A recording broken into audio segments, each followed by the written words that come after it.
Le marché des crypto-monnaies est en train de passer par une zone de turbulence. Les zones de turbulence, c'est normal, c'est intéressant pour certains et c'est désavantageux pour d'autres. Mais quand quelqu'un sait comment l'écosystème fonctionne, il sait très bien que dans des moments de turbulence, il peut mieux se faire de l'argent, mieux accumuler des trucs qui pensent que ça va également être des trucs qui seront portés sur le long terme par rapport à quand on est dans une période où tout performe, où tout est à la hausse. On ne sait plus trop qu'est-ce qu'on peut choisir.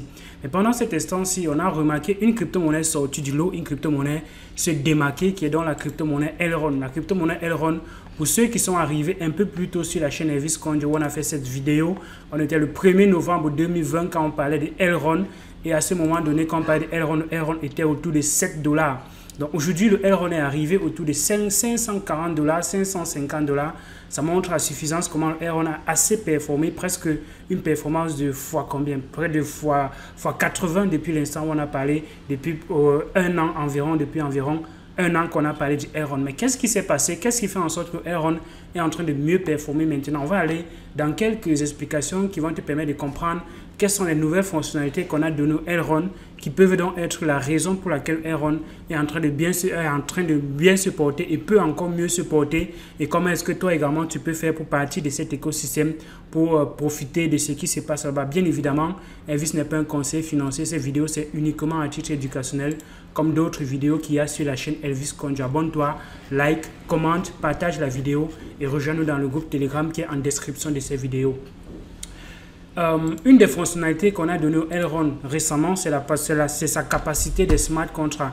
Dans la roadmap de Elrond, il avait été prévu à un moment donné qu'on devait avoir les smart contracts sur la blockchain pour vraiment débloquer le potentiel qu'on a de la blockchain.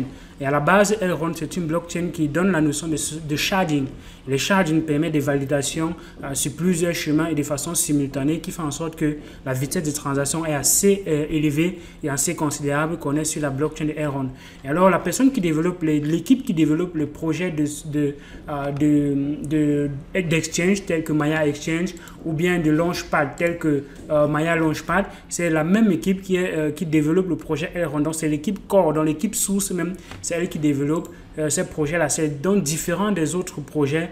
Quand on a par exemple sur Uniswap, ce n'est pas l'équipe qui développe Ethereum qui développe Uniswap par exemple. Quand on est sur PancakeSwap, ce n'est pas l'équipe qui développe la Binance Smart Chain qui développe PancakeSwap. Donc c'est ça la grosse différence. Ici, on est dans un projet où c'est l'équipe elle-même qui développe la blockchain, leur plateforme de finances décentralisée. Et récemment, on a vu les taux d'intérêt assez considérables sur la blockchain, sur Maya Exchange. On peut se demander comment est-ce qu'on fait pour avoir les MEX, comment est-ce que ces MEX-là ont pu être générés au début pour fournir de la liquidité. Pour ceux qui se souviennent très bien, on va parler d'un des plus gros airdrops qui a été fait dans l'écosystème des crypto-monnaies. Elrond, ils ont redistribué gratuitement le token MEX et le MEX sera bloqué pendant une certaine période avant d'être utilisé. Mais la grosse innovation que je n'ai pas souvent vue dans des projets, c'est qu'on utilise la crypto-monnaie qui est bloquée pour générer les intérêts avec chose qu'on n'a pas forcément dans d'autres écosystèmes. Donc pour moi, c'est quelque chose qui est assez intéressant, c'est quelque chose qui donne d'autres potentialités et peut-être on va voir cela appliqué dans d'autres projets. Par exemple, imaginez-vous les gens qui ont bloqué leur Ethereum pour participer à la version 2. Mais ces Ethereum-là, c'est certaines plateformes qui proposent les intérêts, d'autres plateformes ne proposent pas les intérêts sur les Ethereum qui sont bloqués. Pourtant, on peut les coupler avec d'autres crypto-monnaies et utiliser ces Ethereum qui sont bloqués pour ajouter de la liquidité. On pouvait, mais moi je parle maintenant du cadre de MEX. Avec MEX, on peut le faire bien que c'est bloqué. On peut couper le MEX avec le Elrond et fournir de la liquidité ici et avoir jusqu'à 1104% annuel. C'est assez intéressant, mais si on fait maintenant de l'auto-compounding en APY, on sera autour de plus de 10 000, 20 000, 30 000% annuellement. Donc, quand on voit ces intérêts ici, à gauche, ce sont les intérêts sans le compound. Le compound n'est pas automatique, il est manuel. Ça veut dire que chaque jour, tu dois revenir, tu prends tes intérêts et tu réinvestis si tu veux atteindre les pourcentages qui sont à gauche là. Tu dois le faire au moins une fois par jour parce que là, c'est calculé avec le compounding, avec au moins une fois par jour. Donc, c'est ce qui est expliqué dans ce récapitulatif là. Donc, comment est-ce qu'on fait pour arriver ici? On peut se demander, mais comment est-ce qu'on fait pour avoir les MEX? La première façon, c'était d'avoir participé en bloquant ces MEX dans l'application Maya, ces Elrond dans l'application Maya, et on te donne les MEX gratuitement, et ces MEX seront bloqués, et on va te donner, on va redistribuer 10% en décembre de cette année, et après, on va attendre un an avant de commencer à redistribuer les autres 15% au fur et à mesure chaque mois, jusqu'à ce qu'on se termine, et on sera autour de mai 2023 pour avoir les derniers MEX pour ceux qui ont bloqué le MEX dans la plateforme pour avoir les MEX gratuitement. Donc ça fait l'un des plus gros airdrops dans l'écosystème parce que si on fait environ, on a combien de milliards de MEX qui ont été airdroppés et si on fait fois le prix actuel, ça fait combien? Ça fait beaucoup d'argent, environ des milliards de dollars qui ont été débloqués comme ça, qui ont été redistribués à la communauté gratuitement.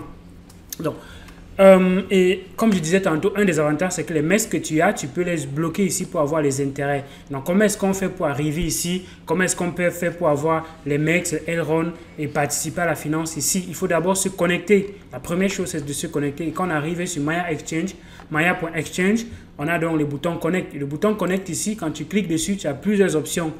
Il y a le Wallet Elrond qui se passe en ligne ou c'est wallet.elrond.com. Là, tu peux créer un portefeuille et là, ça se fait directement dans ton navigateur.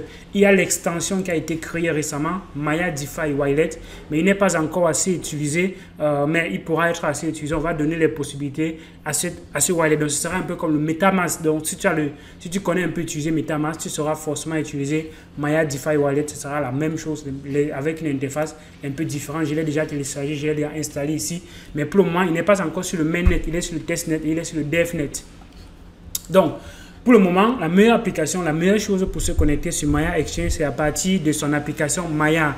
Tu télécharges l'application Maya sur ton téléphone et tu crées ton compte, tu vas dans toutes les étapes, tu sauvegardes ta phrase mnémotique et tu auras ton compte qui sera créé. Et une fois que ton compte est créé, tu peux maintenant aller dans l'application Maya Exchange ici, tu cliques sur App, tu connectes avec l'app. Et maintenant, tu vas scanner ce QR code ici à partir de ton profil dans ton application Maya que tu as installé dans ton téléphone. Donc, tu vas sur ton téléphone, tu cliques sur Profile, il y a les icônes en haut sur les paramètres, là, tu cliques sur la roue édentée, là, paramètres, et tu cliques sur Wallet Connect. Et quand tu cliques sur Wallet Connect, tu vas scanner ce QR code ici et approuver et signer la connexion dans ton application. Tu approuves la connexion. Et quand tu approuves la connexion, tu vois, la page de ton navigateur va directement se rafraîchir. C'est la même chose sur téléphone. Quand ça sera sur téléphone, tu ouvres ton navigateur, peut-être Google Chrome ou bien n'importe quel navigateur, tu tapes Maya.exchange, tu vas, tu connectes, tu choisis, tu joues l'application et il y aura un bouton en bas, Login with Maya Apps, parce qu'il va détecter qu'il y a déjà Maya App installé dans ton téléphone. Ok. Tu vois que si tu as déjà les Maya si tu as les MEX dans ton portefeuille, supposons que tu n'as pas les MEX, tu peux venir ici sur Swap et sur Swap, tu peux swapper tes Elrond pour avoir les MEX. Donc tu quittes de Elrond pour avoir les MEX ici. Donc ça veut dire que vu que tu es connecté avec ton portefeuille, on va détecter quels sont les Elrond qu'il y a à l'intérieur. Tu dois toujours avoir les Elrond parce que les Elrond vont te permettre de payer les frais de transaction sur le réseau. C'est un peu comme quand tu participes à la finance décentralisée sur PancakeSwap, tu dois avoir les BNB. Quand tu participes à la finance décentralisée sur Uniswap, tu dois avoir les Ethereum pour pouvoir payer les frais de transaction. Donc, quand tu vas participer ici sur Maya Exchange, tu dois avoir toujours les Elrond dans ton portefeuille pour essayer de payer les frais de transaction. Mais en même temps, les Elrond peuvent également te servir pour acheter d'autres crypto-monnaies et pour l'instant, le MEX par exemple et aussi le USDC. Donc avec le Elrond, tu peux acheter le MEX, tu peux acheter le USDC. Donc une fois que tu as acheté, tu vas maintenant venir ici sur Farm et tu peux maintenant bloquer ton token MEX et en cliquant sur Stake ici. Donc, tu dois sélectionner le type de token que tu veux bloquer. Si tu veux bloquer, par exemple, les MEX que tu viens d'acheter avec les Elrond, ça veut dire que ce sont les MEX qui sont dans ton portefeuille, tu peux le faire. Mais toi, par contre, si tu as claim tes MEX qui étaient bloqués là-bas, qui sont bloqués, tu as donc le LK MEX. Et ce LK MEX, c'est le lock MEX. Tu peux donc utiliser ce MEX qui est bloqué pour venir ici fournir de la liquidité à ce niveau. Donc, tu fournis de la liquidité avec ces mecs qui sont bloqués là. Là, moi, je n'ai plus dans mon portefeuille. Et tu peux décider aussi de cocher ici pour que tes revenus soient bloqués immédiatement après que tes revenus soient donnés. Donc, ça veut dire que dès que tu récupères quelque chose, dès qu'on te paye tes intérêts, ces intérêts sont également bloqués et on va te remettre ça en même temps que les MEX qui sont bloqués. Ok, donc ça c'est comme on fournit de la liquidité. Donc tu vas cliquer ici, tu sélectionnes le token que tu veux bloquer, soit le MEX, soit le LOCMEX, et tu choisis le montant et tu stake. Et quand tu vas cliquer sur stake, la confirmation va se faire sur ton téléphone. Tu vas ouvrir ton téléphone et confirmer la transaction à partir de ton téléphone. Et c'est comme ça que tu auras donc fourni de la liquidité. Vous voyez que là présentement, j'ai environ 8 200 000 quelque chose de MEX qui sont bloqués. Parce qu'il y a une bonne partie de mes MEX qui ont été bloqués, qui ont été donnés parce que j'ai stacké les Elrond dans l'application Maya et on m'a redistribué environ 7 millions de MEX. Ces 7 millions de MEX, je suis venu les bloquer ici. J'ai déjà récupéré environ une quantité de MEX, environ 1 million de MEX depuis que j'ai stacké ici. Et j'ai refait le compounding à chaque fois, peut-être une fois par jour, 2 fois par jour. Je fais le compounding vu que le compound n'est pas auto. Donc, tu réinvestis tes intérêts, Parce que moi, mon objectif, c'est d'accumuler les MEX encore pour un bon bout de temps jusqu'à ce que tout soit débloqué au moins en 2023, quand on va tout débloquer mes MEX. Vous voyez que là, présentement, la valeur est autour de 11 000 $. Donc, ça fait environ 12 000 $ que j'ai eu comme ça gratuitement parce que j'ai simplement bloqué mes Elrond quelque part. On m'a donné environ 12 000 $ gratuitement. Ça fait l'un des plus gros airdrops que j'ai participé depuis dans l'écosystème des crypto-monnaies. Ça fait l'un des plus gros airdrops que j'ai participé. Maintenant, vous voyez que ici, les intérêts sont un peu plus élevés.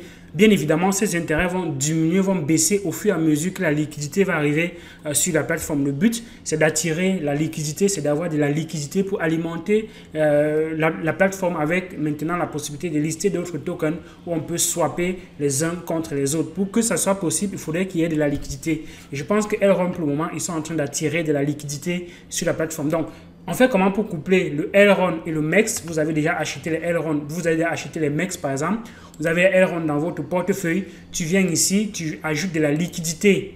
Et ajouter de la liquidité, tu choisis les paires de crypto-monnaies que tu veux coupler. Si tu veux choisir le Elrond et le MEX, tu peux donc le faire ici. Tu peux choisir également le Elrond et le LOCMEX. C'est possible de choisir le Elrond et le LOCMEX et de coupler pour aller fournir de la liquidité et avoir un token LP. Et ce token LP là, tu peux maintenant aller dans Farm et tu le bloques pour récupérer les intérêts qui sont assez considérables. Donc, vous voyez qu'on peut utiliser ce LOCMEX pour faire les mêmes choses qu'on voit ici. Qu'on voit là, ce MEX-ci, ça peut être le MEX qui est bloqué, ce MEX-ci. Donc, le USDT, comment on fait pour l'avoir? Une des façons les plus simples, c'est d'avoir le Elrond et de swapper son Elrond contre le USDC. C'est la façon la plus simple. Mais il y a également la possibilité d'utiliser le bridge. Le bridge va te permettre d'envoyer tes USDC qui sont en ERC20. Tu les envoies sur la blockchain de Elrond. Mais il y a une barrière assez considérable d'entrée, c'est qu'on doit faire au minimum avec 2500 USDC. Donc, si tu as moins de 2500 USDC, donc 2500 $, tu ne peux pas utiliser le bridge. Et c'est une barrière d'entrée assez considérable. Donc, tu dois choisir ERC20 USDC, par exemple. Et le bridge va te permettre aussi de sortir. Toi qui vas prendre tes intérêts, tu peux les convertir en USDC et après en USDC, tu ressors du réseau Elrond en choisissant dans le bridge ici Elrond USDC, en USDC par exemple, et ça va te permettre de sortir un peu plus facilement. Mais bon, comme j'ai dit tantôt, les montants sont assez considérables, c'est minimum 2500 $. Donc, si quelqu'un qui n'a pas assez d'argent, il ne va pas pouvoir utiliser ce bridge parce qu'il y a 50 $ de frais de transaction par swap. C'est assez considérable, c'est assez élevé. Alors que si tu as les Elrond, donc au lieu, si tu as 100 $, tu peux acheter 100 $ de Elrond, tu envoies dans ton portefeuille Maya et à partir de Maya maintenant, tu peux justement venir ici swapper ces 100 $ de Elrond contre les 100 $ de USDC par exemple. Et là, tu n'aurais pas à payer tous ces frais qui sont assez élevés. Et je pense que c'est l'une des raisons pour lesquelles le Elrond est en train de performer parce que les gens utilisent le moyen de passer par les Elrond, d'acheter les Elrond pour profiter de tout ce qui est en train de se mettre en place dans l'écosystème de Elrond. Dernière chose qui arrive dans l'écosystème très prochainement, dans quelques heures, environ 5 heures, c'est de participer au lancement de projets sur la blockchain de Elrond avec l'application, la plateforme Maya Launchpad. Le projet Holoride va te permettre de... c'est un IDO, c'est un peu comme un IDO où tu participes avec les Elrond. Donc tu bloques tes Elrond, tu vas acheter les tickets de loterie avec la valeur à Elrond. Si tu donnes 200 $ de Elrond pour acheter un ticket, si ton ticket est gagnant, tu auras 5000 tokens Holoride. Si ton ticket n'est pas gagnant, on va te renvoyer tes ailerons. Donc c'est un IDO, ce sont des tickets qui ne sont pas perdants en fait. Il n'y a pas de perte. Soit tu gagnes, soit tu ne gagnes rien. Il n'y a pas que tu vas perdre tes $200. Non, du tout. Si tu as un ticket, le nombre de tickets que tu auras est déterminé par la quantité de ailerons qui sont stakés sur la plateforme Maya App. Donc dans l'application Maya, tu vas staker, ou bien c'est délégué là-bas. Tu vas pouvoir avoir une allocation en fonction de la quantité de ailerons que tu as staké. Donc un ticket, ça veut dire que tu dois dépenser $200 pour récupérer ces un ticket. Et si le ticket est gagnant, on va changer ce ticket-là contre 5000 Holoride. Si le ticket n'est pas gagnant, on te rembourse les $200 de ailerons que tu as envoyé pour acheter ce ticket. Et ça va se passer aujourd'hui et l'annonce des gagnants va se passer demain. Donc, voilà un peu l'application, la plateforme. Tu me dis ce que tu penses. Quelle est ta stratégie avec les MEX? Est-ce que toi, derrière, tu utilises ces MEX pour swapper ou bien tu vas garder tes MEX ou bien qu'est-ce que tu comptes faire de tes MEX? Et qu'est-ce que tu utilises beaucoup plus? La pool de liquidité ou bien simplement les MEX? Tu me dis en commentaire quelle est ta stratégie avec les MEX. Vous voyez que de l'instant où j'ai commencé à parler jusqu'à maintenant, il y a déjà environ $1 qui se sont glissés, qui se sont ajoutés dans le portefeuille ici, là, maintenant. Donc, c'est tout pour la vidéo. Abonne-toi, like la vidéo, partage la vidéo et dis-moi ce que tu penses en commentaire. Si tu n'es pas dans notre groupe Telegram, rejoins-nous dans le groupe Telegram qui est la première communauté crypto du francophone sur le continent africain. Et si tu es du côté de Douala, il y a dans ces conférences là qui va se passer le 4 décembre et la formation va se tenir du 5 au 12 décembre en présentiel. Si toi tu es dans la diaspora, le pack Blue Diamond, le pack Platinum va te permettre également d'assister à cette formation en distance. C'est la formation pour être investisseur, pour être un bon investisseur dans l'écosystème des crypto-monnaies. Bien évidemment, on va te donner les outils, on va te donner les clés, on va t'expliquer comment ça fonctionne, quelques stratégies pour optimiser son portefeuille et ses revenus. C'est le contenu de la formation. Donc, tu me dis donc ce que tu penses. Si tu n'as pas encore réservé ta place, fais-le, le lien est en description de cette vidéo et les places sont entre les parties très vite. D'ici à là, donc, porte-toi bien. Il y a d'autres vidéos sur la chaîne Elvis Konjo. Ciao.